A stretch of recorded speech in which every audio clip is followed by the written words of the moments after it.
माँ, मुझे नींद नहीं आ रही। क्यों मेरी राजकुमारी को नींद नहीं आ रही है? माँ, कोई कहानी सुना दो ना, फिर नींद आ जाएगी।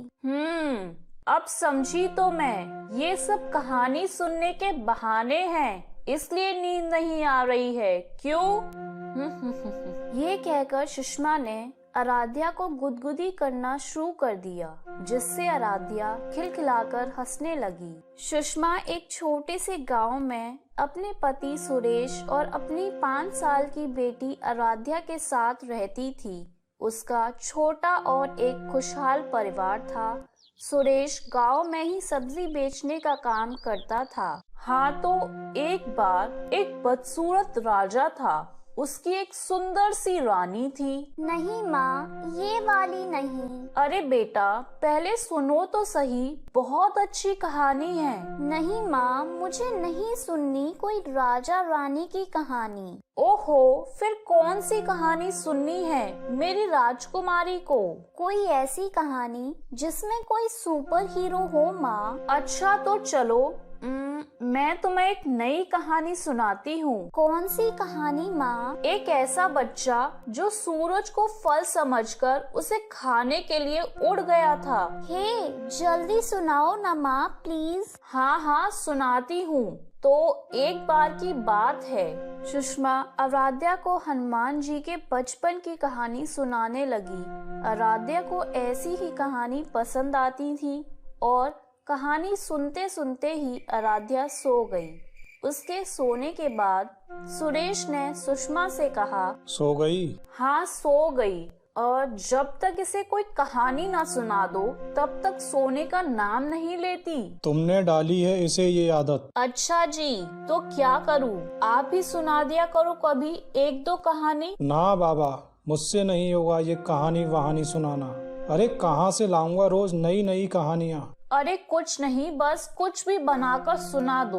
बस कहानी का कोई एक किरदार बहुत ताकतवर होना चाहिए और वो कमजोरों की मदद करे और आखिर में वो जीत जाए। बस इतने में ही खुश हो जाती है हमारी आराध्या। अच्छा पागल बनाती हो तुम इसे। अरे पागल नहीं बनाती हूँ, बस उसका दिल बहलाती हूँ। हाँ, पर पागल बना कर ही तो। सुरेश की बात सुनकर दोनों पति पत्नी हंसने लगे। ऐसे ही समय बीत रहा था। एक दिन जब सुषमा आराध्या को स्कूल से लेकर आ रही थी, तभी एक बाइक वाला तेजी से वहां से गुजरा। उसके टायर से उछटकर कीचड़ सुषमा के कपड़ों पर लग गई।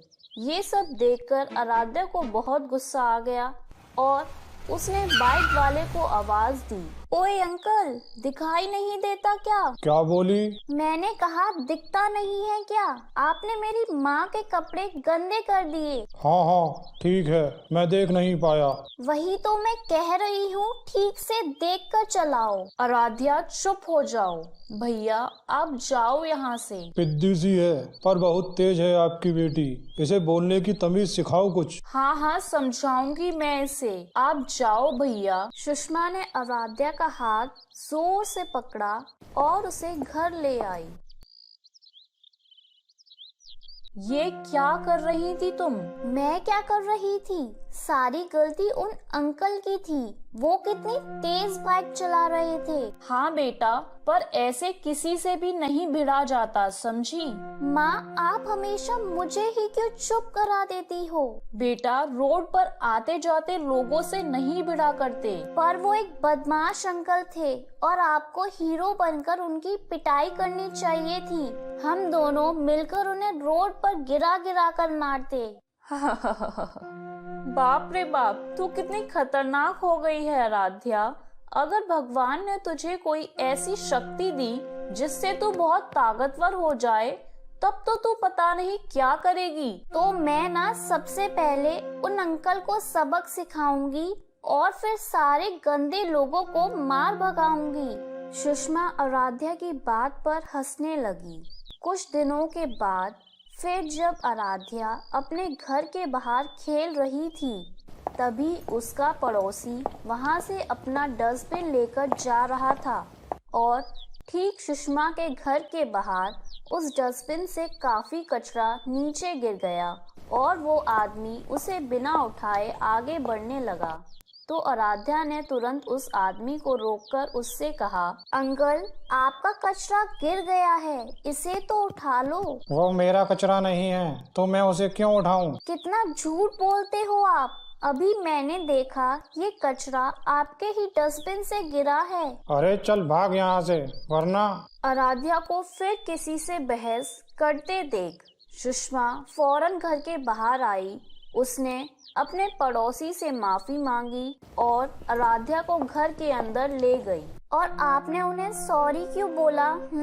गलती उन अंकल की थी। आराध्या बेटा, मैंने तुझे समझाया था ना कि ऐसे किसी से भी लड़ाई करना अच्छी बात नहीं है, पर तू है कि समझती ही नहीं है। माँ, आप उन अंकल को सबक सिखाने की वजह मुझे ही डांट रही हो। जाओ जाओ, मुझे आपसे बात नहीं करनी। इतना कहकर आराध्या अपने कमरे में चली गई और बिस्तर में मुंह छिपाकर रोने लगी।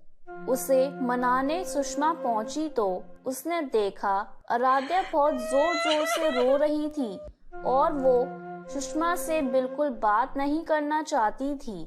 तब सुषमा ने उससे बड़े प्यार से कहा, अच्छा सुन, तू जानना चाहती है ना कि मैं किसी से क्यों लड़ाई नहीं करती और सबको इतनी आसानी से क्यों माफ कर देती हूँ। तो इसे जानने के लिए तुझे एक कहानी सुननी होगी, वो भी बिल्कुल सच्ची कहानी। अच्छा तो सुनाओ सुनाओ, मुझे जल्दी सुनाओ वो कहानी। हाँ तो चल मेरे साथ। ले जा रही हो माँ। चलती रहो और कहानी सुनती जाओ।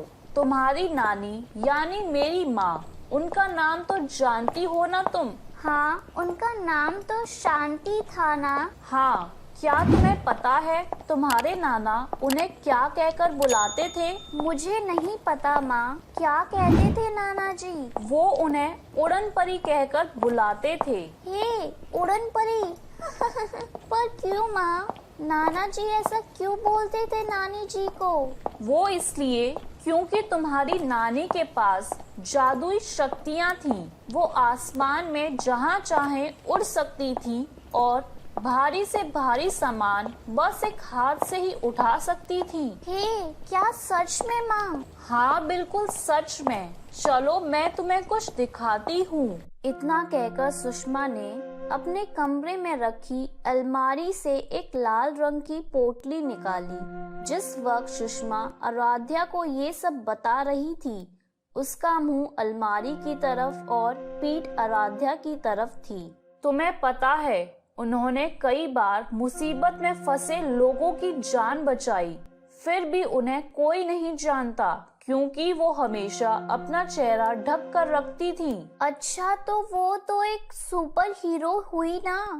यानी मेरी नानी एक सुपर हीरो थी।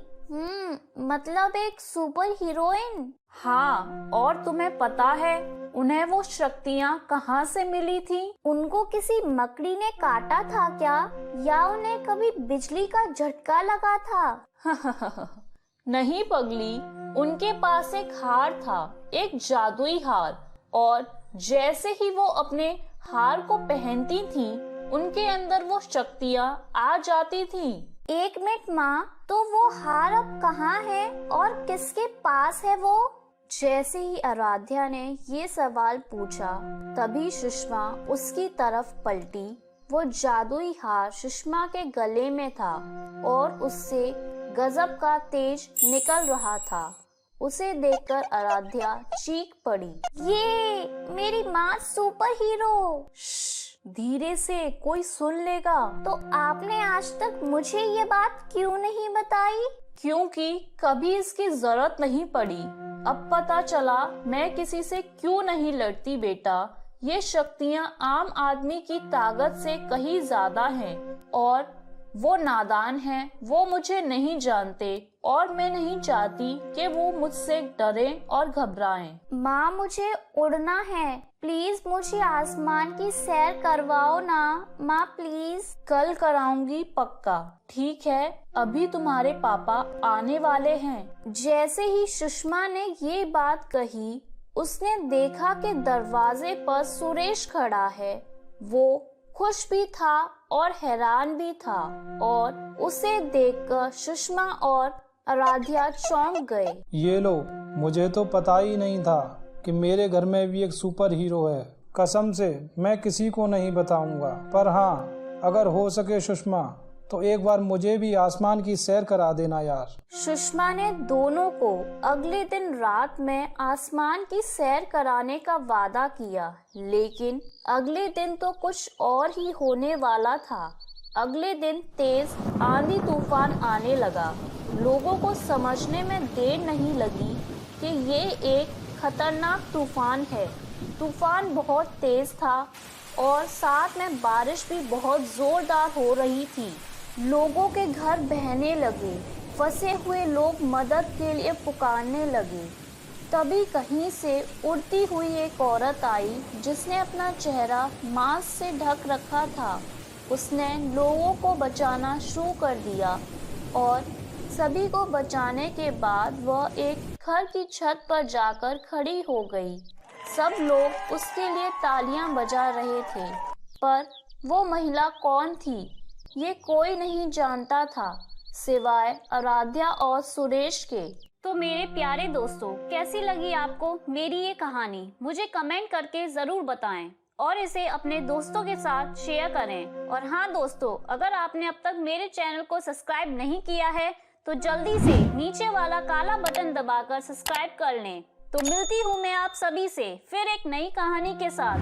तब तक के लिए आप अपना ध्यान रखें। बाय बाय दोस्तों।